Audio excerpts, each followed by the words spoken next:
Embattled Congressman George Santos admits he misstated his resume, and now he's changing the story of how he financed his run for Congress.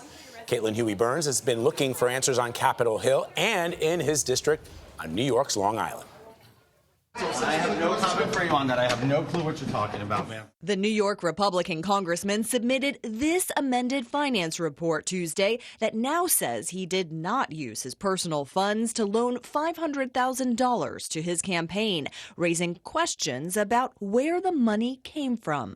Can you tell us about the source of the money in your FEC filing? Pardon me, guys. Another person not answering questions.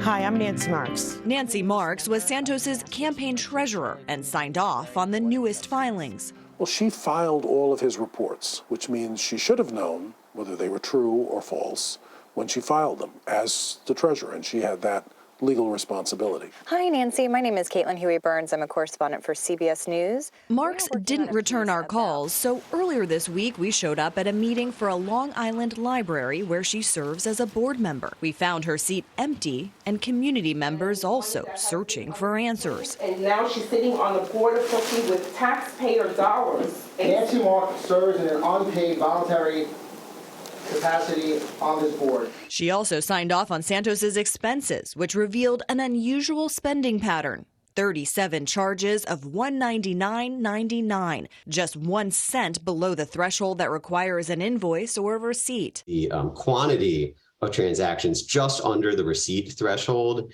is unprecedented. What would be the legal exposure for the congressman? There is pretty significant legal exposure for a number of folks involved in this scenario. It is illegal to lie about where you got your campaign money and how you spent it.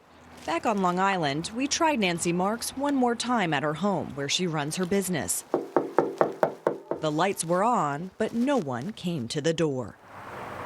And now, if you can believe it, there's even more to this story. Just yesterday, in a new FEC filing, the Santos campaign appears to have replaced Nancy Marks as the treasurer. We reached out to the attorney for the individual named, and he said his client was approached about the job. But Gayle, he said he didn't want it. Now, a lot of people seem to be heading for the hills. And Caitlin, something tells me Nancy Marks don't want to talk to you. But nice try. Thank you very much. We tried. Yeah, I see that. Thank you.